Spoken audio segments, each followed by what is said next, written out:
Mesdames, Messieurs, bonsoir et bienvenue dans ce journal. 359 recommandations formulées à l'issue des États généraux de la justice dont la cérémonie de clôture a été présidée par le président de la République, Félix Tshisekedi Tshilombo, suivant ce reportage de nos amis de la presse présidentielle.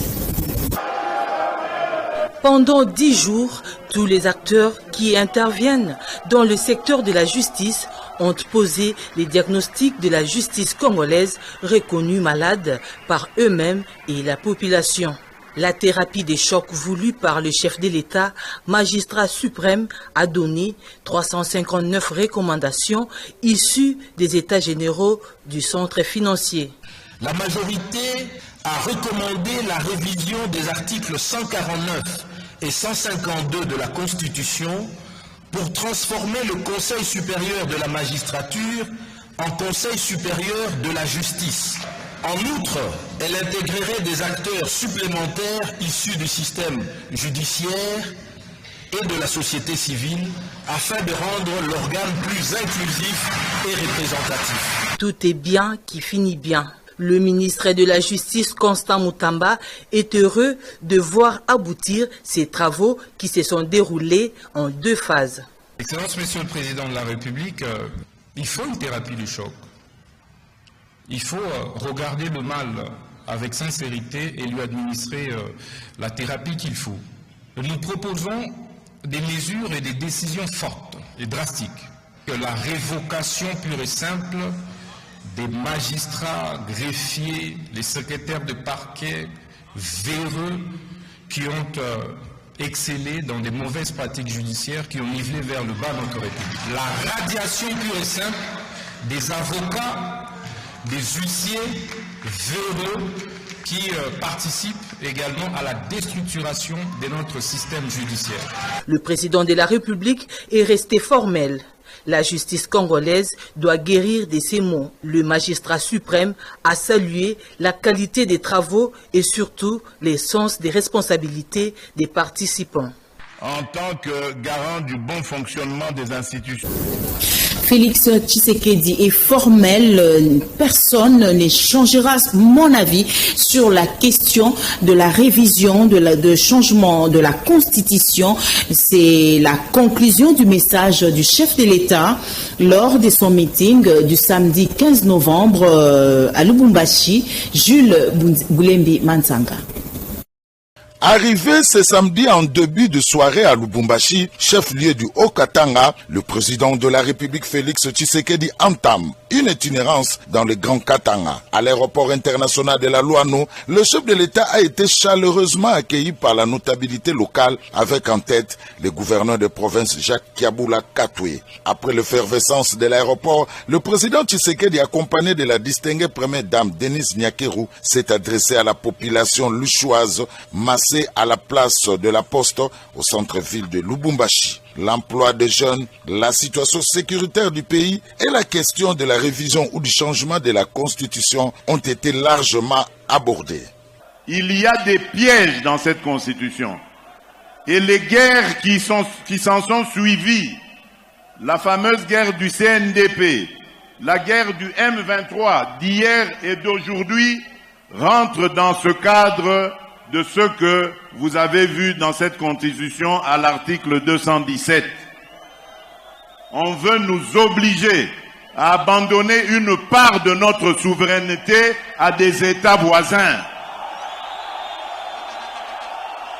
Et on nous dit que nous n'avons pas le droit de revoir ça.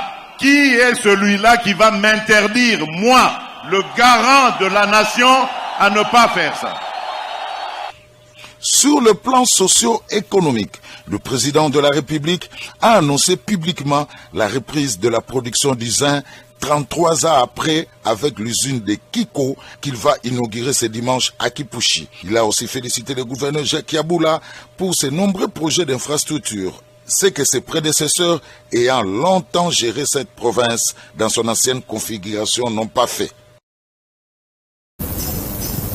Félix Tshisekedi dénonce la manipulation et le danger de certains discours prononcés par des personnes censées être au milieu du village sur un prétendu troisième mandat. On l'écoute. Permettez-moi de dénoncer la manipulation et le danger de certains discours qui sont même prononcés par des personnes qui normalement devraient être au milieu du village. Je suis très inquiet quand j'entends des ministres de Dieu sortir des énormités pour dire que les Congolaises et les Congolais n'ont pas le droit de réfléchir sur le bien fondé de leur constitution. Quel est ce peuple qui n'a pas le droit de se remettre à un moment donné de sa vie en question et de redéfinir ses orientations? Ce que j'ai dit à Kisangani n'avait absolument aucun lien avec un quelconque troisième mandat. Mais vous avez entendu que cette fameuse opposition qui n'a rien à proposer, qui avait mordu la poussière très sérieusement lors des dernières élections, cette fameuse opposition cherche à manipuler la population en disant non au troisième mandat. Qui leur a parlé de troisième mandat? Le président de la République, Félix Antoine Tshisekedi, a relancé la production des zinc à la mine de Kiko à Kipushi. Juste après, le chef de l'État a reçu le soutien de la population de Kipushi pour la révision ou le changement de la Constitution. Jules Boulembi pour ce commentaire. Au deuxième jour de son itinérance dans le Haut-Katanga, le président Félix Tshisekedi a relancé ce dimanche à Kipushi la production du zinc à la mine de Kiko, Kipushi Corporation, située à 30 km de Lubumbashi. À l'arrêt depuis 1993, Kiko, qui est la mine de zinc à la teneur la plus élevée au monde, soit 36% des teneurs en moyenne, découle d'une jointe venture entre la Gécamine 38% et Ivanhoe Mine 62%. Avec une production mensuelle de 45 000 tonnes de zinc, Kiko réalise une production annuelle de 540 000 tonnes et attend augmenter sa production d'ici au premier trimestre 2025. Dans son allocution de bienvenue au chef de l'État, le grand chef traditionnel Kampunda Lubenge s'est dit heureux et honoré d'accueillir le président de la République. Pour sa part, la présidente du groupe Ivanhoe s'est réjouie de voir le chef de l'État lancer la plus grande usine de production de zinc en Afrique. La mine de Kiko, a-t-elle dit, s'inscrit dans la suite des gros investissements de leur groupe. Le président du conseil d'administration de la Gécamine s'est réjoui de voir l'État congolais diversifier sa production minière. Dans la même lancée, le ministre des Mines, Kizito Paka Bomba, a fait savoir que le lancement de la production de zinc est le résultat de l'amélioration du climat des affaires prôné par le président de la République. De son côté, le ministre du portefeuille Jean-Lucien Boussa a fait savoir qu'avec Kiko, l'État congolais voit son portefeuille s'étendre de plus en plus pour le grand bonheur du peuple congolais. Grâce à sa politique de responsabilité sociétale, Kiko œuvre dans le secteur de l'éducation. Cette mine octroie depuis 6 ans des bourses d'études aux élèves de Kipushi pour une enveloppe globale de $100 000. D'autres actions sociales au crédit de la mine de Kiko, à savoir l'adduction d'eau potable gratuite à la cité minière de Kipushi, des activités agroalimentaires avec la pisciculture avec 105 étangs, l'aménagement d'un poulailler qui produit 2500 œufs par jour et les systèmes d'irrigation automatique pour la production de maïs, tomates, oignons et choux. Après avoir lancé la production du zinc à la mine de Kiko, le chef de l'État a tenu un meeting populaire au stade de cette cité minière. Dans son adresse de près d'une demi-heure, le président Tshisekedi a réitéré son appel à la vigilance à l'endroit de jeunes. À l'issue de la 46e réunion de la semaine épidémiologique sur le Mpox en République démocratique du Congo, 45 902 cas de Mpox ont été enregistrés, dont 10 309 cas confirmés et ensuite 1160 cas de décès sur l'ensemble de la République démocratique du Congo, suivant ce reportage qui nous est proposé par Jonas Mutombo. Durant la réunion de la 46e semaine épidémiologique, les bilans provisoires fait état de 45 902 cas notifiés, dont 10 309 confirmés et 1160 décès. Cela fait suite à la complétude des rapports journaliers par province. On note une prédominance des cas notifiés dans les DPS du Sud et Nord Kivu ainsi que Chouapa, dans les DPS du Sud Kivu et Nord Kivu ainsi que Chouapa, qui ont ensemble enregistré environ 70% des cas suspects. À la collecte journalière des données, les cas suspects sont de 478 pour la 46e semaine contre 834 à la 45e semaine. Les cas confirmés sont de 56 contre 81 cas à la semaine 45 avec un décès parmi les cas suspects et une létalité hebdomadaire pour les cas suspects de 0,21% contre 0,36% à la semaine 45. Aujourd'hui, les points saillants, c'était d'abord, premièrement, cette réunion tenue par le secrétaire général avec, au niveau du GOUSP, avec toutes les provinces pour les instruire sur leur alignement quant à la réponse. Deuxièmement, de façon générale, la situation épidémiologique a tendance à aller légèrement vers la baisse quand on considère les 2 semaines épidémiologiques, la semaine 46 et la semaine 45. Mais les efforts doivent être redoublés pour que nous puissions maintenir cette tendance et avoir davantage de résultats. Il faut signaler que, comme autre point saillant de cette réunion était la poursuite de la vaccination dans la zone de santé de Kokolo, la révision du plan de vaccination selon la nouvelle stratégie de vaccination en cours, les briefings des prestataires de Kinshasa, le préparatif du second passage de vaccination dans les zones de santé de premier bloc, et la réception des 100 000 doses de MVA-BN en provenance de l'Allemagne. Les personnes vivant avec handicap sont venues très nombreux remercier le chef de l'État pour son implication personnelle concernant les nouveaux secrétariats généraux des personnes vivant avec handicap. C'était le lundi 18 novembre au Palais de la Nation. Suivant Mario Mbongo.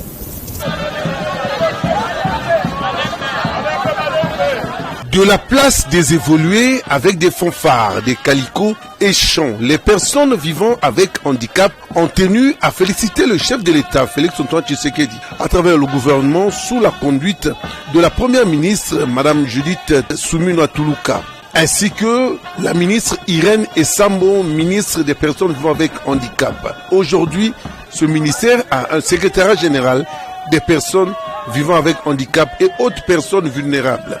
Une première en République démocratique du Congo. Ils ont été reçus par la DIRCABA du chef de l'État, la professeure Nicole Boacha, qui au nom du chef de l'État, a reçu le mémo de félicitations et leur a prodigué aussi quelques conseils.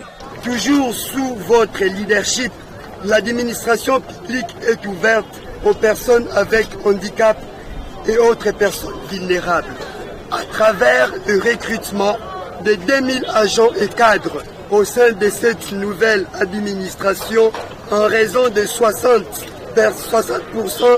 des personnes avec handicap et autres personnes vulnérables. Pour toutes ces réalisations, nous vous disons grand merci. Bokonzamboka, Papa Félix-Antoine Tshisekedi, la Pesibino, merci mingi, Dengue Bino Moko.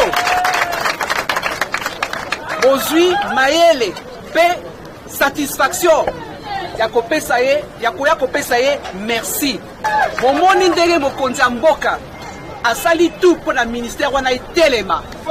Apesa ngo mama Irène Essambo Kambango. Azape avocat. Aibi bakamwana nyoso. Mais présent lobby ekosuka wana te. Il faut ministère et l'administration. Administration wana nde secrétariat général. Akamati moko la biso moko na bino a PCP mutu ya eloko wana. Donc on a un secrétaire général pour la première fois dans ce pays pour les personnes vivant avec handicap.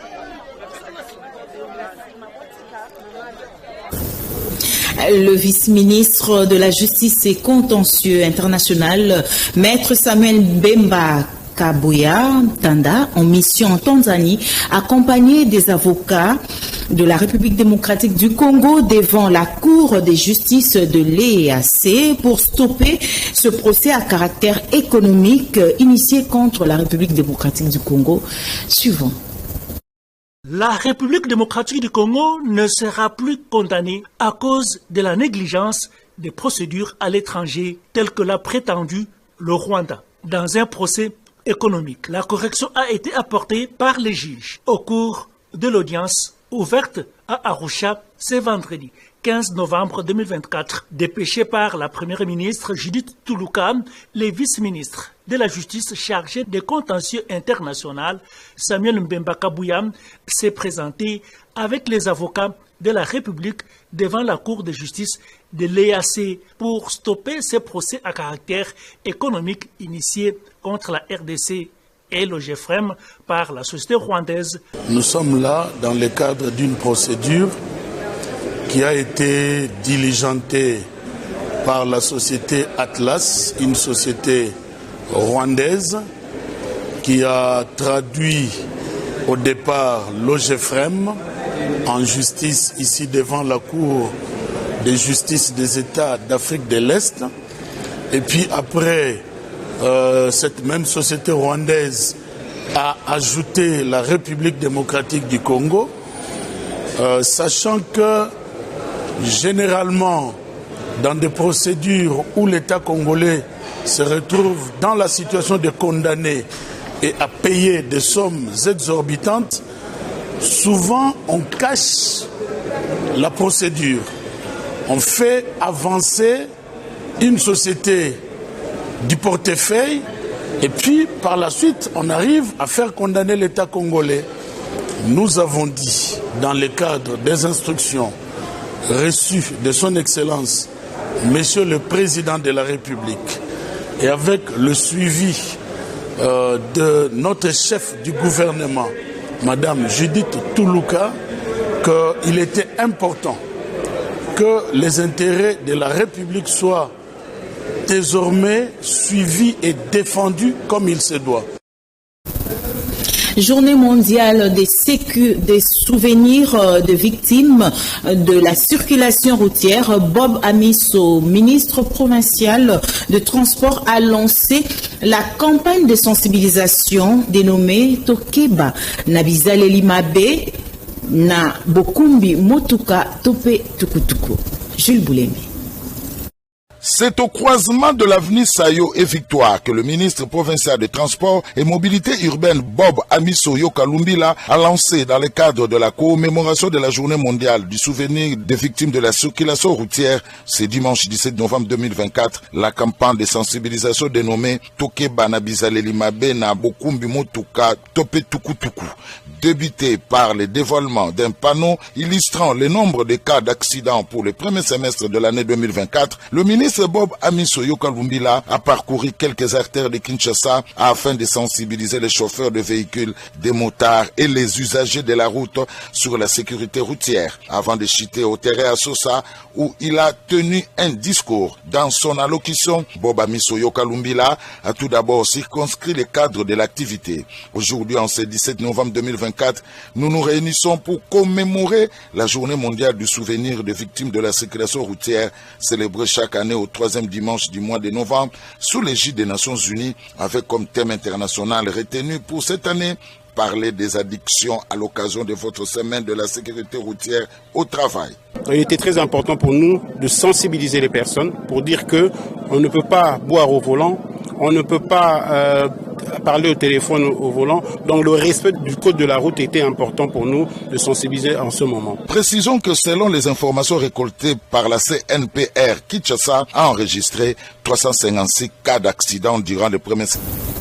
redoublement des recettes et la lutte contre le coulage de recettes non fiscales de la DGRAD. Ce sont les objectifs assignés par le nouveau directeur général de cette régie financière, Étienne Ouchoudi Lutula. C'était lors de la cérémonie des remises et reprises qui s'était tenue le vendredi 16 novembre 2024 au siège de l'administration de la DGRAD, Letou Massiala.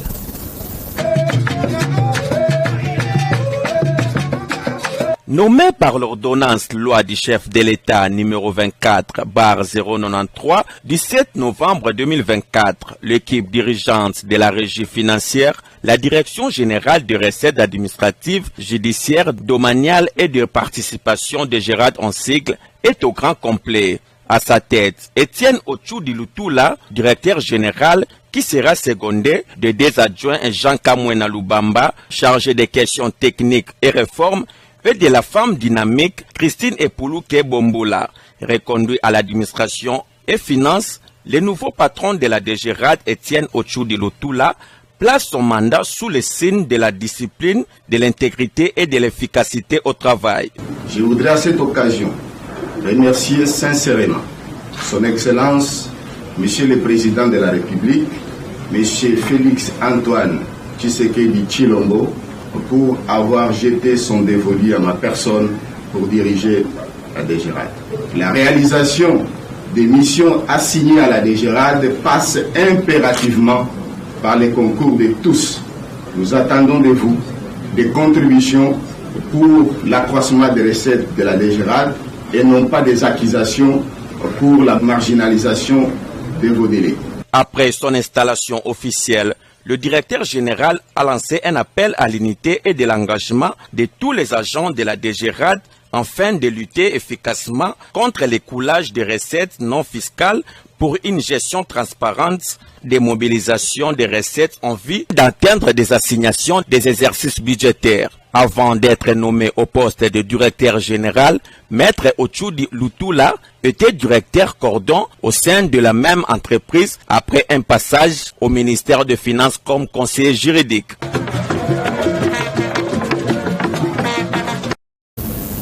Commémoration du 60e anniversaire de la mort d'Anouarité Nengapeta, la dynamique des leaders politiques de la Grande Orientale sollicite l'implication effective de l'UDPS Tshisekedi. Jules Boulimbi, Mansanga.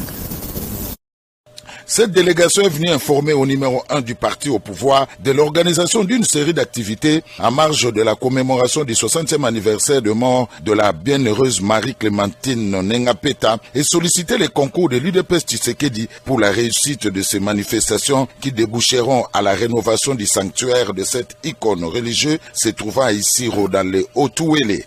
Son Excellence, Monsieur le Président de la République, chef de l'État, à Kisangani, a marqué son accord et a instruit la Première ministre de suivre effectivement les préparatifs de ces grands événements. Et voilà pourquoi nous, en tant que journalistes de l'ordre politique, nous sommes venus également pouvoir le secrétaire général pour qu'au niveau du parti, une appropriation concrète et conséquente soit réalisée. De son côté, le CG Augustin Kabouya a pris acte de cette demande tout en promettant ainsi sa participation personnelle ou par personne interposée à la cérémonie des collectes de fonds de la sanctuaire prévue ce samedi à Memling Hotel. Il a aussi manifesté l'intention de faire impliquer les ténors de l'UDPS Tshisekedi et ses partenaires de l'espace Grand Oriental à cette approche. Il s'agit là notamment des notables personnalités de parlementaires et ministres de l'UDPS originaires de la Grande Orientale. Pour rappel, Marie-Clémentine Anouarite Nengapeta, dite aussi Anouarite ou sœur Clémentine Anouarite, est mort assassinée le 1er décembre 1964 à Isiro à l'âge de 25 ans. Son assassin fut le chef de la rébellion Simba. D'après l'historique, la sœur Anouarite avait opposé un refus total à son bourreau qui voulait abuser d'elle sexuellement. Furieux, l'assassin lui avait transpercé le cœur de sa lance. Avant de mourir, la sœur Anouarite s'adressa à son assassin en ce sens: je te pardonne parce que tu ne sais pas ce que tu fais, raison pour laquelle elle sera déclarée plus tard en août 1985 martyr de la pureté, puis béatifiée à Kinshasa par le pape Jean-Paul II lors de son voyage au Zaïre. Dans les soucis d'encourager et honorer les dignes fils et filles partout dans le monde qui excellent dans un domaine ou un autre, la dynamique internationale des journalistes pour le prix d'excellence a remis le diplôme de mérite au bourgmestre de la commune de Kinshasa, Bienvenu Mbalimbi. Nancy Mianda. Au total, 6 bourgmestres sélectionnés, notamment le bourgmestre de la commune de Kinshasa, Bienvenu Mbalibi, de Kasavubu Momboso, de Massina à Joseph Chikukatumba, de Limete et des autres de la Sélé et de Ngaliema. C'était à l'occasion de la cérémonie de remise des diplômes de mérite à ces personnalités. Par conséquent, le numéro 1 de la commune de Kinshasa, l'homme du terrain suite à ses actions menées au profil de sa municipalité, Bienvenu Mbalibi, accompagné de toute son équipe, a été honoré par un diplôme de mérite décerné par la dynamique internationale des journalistes qui suit de près le travail que réalisent certaines personnalités qui excellent dans un domaine ou dans un autre en République démocratique du Congo. Le premier citoyen de la commune de Kinshasa n'a pas manqué les mots pour exprimer surtout sa gratitude.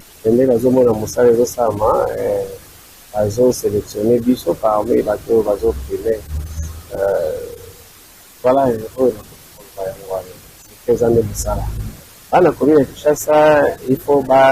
espérer que misala oyo mokambi ya ngomba Kisasa mwana mboka Daniel Bumba Lubaki ayaki ko lancer na croisement ya Kabamba bateau misala wana ekosana.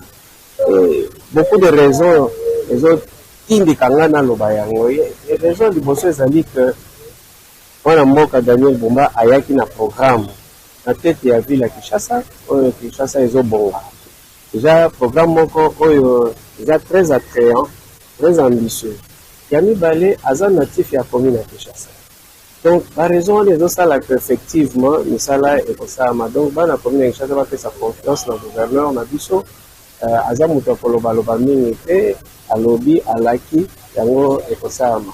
Mais vous savez programme pour faire ça ezana ba étape ya kola. Parlons société à présent, le pilier de la SNEL situé sur l'avenue Balari. Là, nous sommes dans la commune de Bandalungwa. S'est écroulé à cause des pluies diluviennes qui se sont abattues dans la ville de Kinshasa la semaine dernière. Suivant ce reportage de Jonas Mutombo, réalisé par Chomin Kassiama. À l'image d'une station du courant électrique, nous sommes sur l'avenue Balari dans la commune de Bandalungwa au quartier Molar. Un poteau qui supporte les câbles électriques s'est écroulé depuis quelques jours. Une situation qui empêche les habitants de cette avenue et environ d'évacuer librement à leurs occupations sous peine d'être électrocutés. Il est à rappeler que à quelques mètres du drame sur l'avenue Balari, là où le poteau s'est écroulé, existe un centre de vente et services CVS de la Société nationale d'électricité, SNEL en sigle, qui n'est pas intervenu pour trouver une solution afin que la population soit écartée de tout danger. Parlons sport à présent, le manager sélectionnaire Sébastien de Sabre en conférence de presse d'avant-match RDC contre Éthiopie de ce mardi 19 novembre 2024 au stade de Martyrs. Suivant ce reportage. La défaite fait partie du jeu. Surtout, on a été déçus parce qu'elle intervient à un moment où, qui est crucial dans un match, ce sont les arrêts de jeu. On a joué une bonne équipe de Guinée. C'est dommage d'avoir concédé ce but. Après, on était sur une série remarquable de victoires, le plus important. Je suis pas devin et nous on veut gagner les matchs. C'est un gagner au niveau international. Demandez à la Tanzanie, ils ont marqué un but au début, ils ont marqué un but sur coup de pied arrêté en corner. Après ils ont souffert toute la deuxième mi-temps contre l'Éthiopie au stade des Martyrs. Et l'Éthiopie c'est une bonne équipe de foot. C'est vrai qu'elle fait pas beaucoup de résultats, mais c'est une équipe qui nous a posé des problèmes au match aller. Nous J'ai pas vu de score très très ample sur ces qualifications. Maintenant, on doit être capable à domicile de continuer notre bonne série à domicile parce que on a déjà dans la tête nos qualifs de Coupe du Monde du mois de mars où on va recevoir le Soudan du Sud avant d'aller en Mauritanie et donc nous on veut garder cette logique à domicile. Après on jouerait ce match uniquement dans cette optique-là.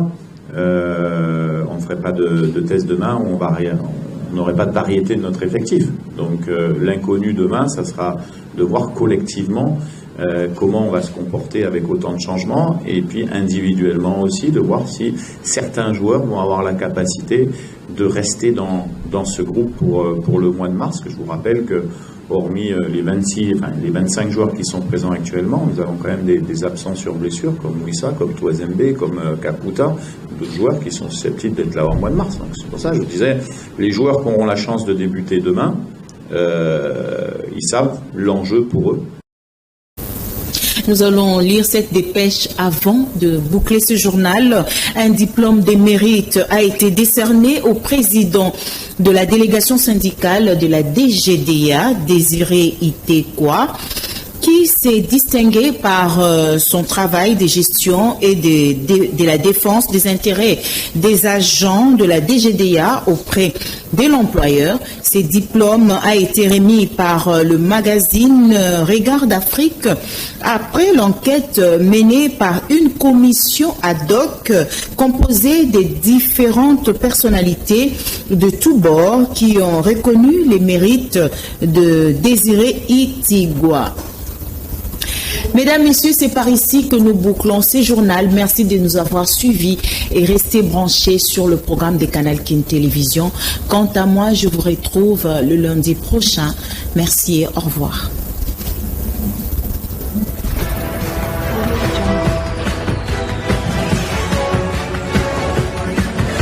Audio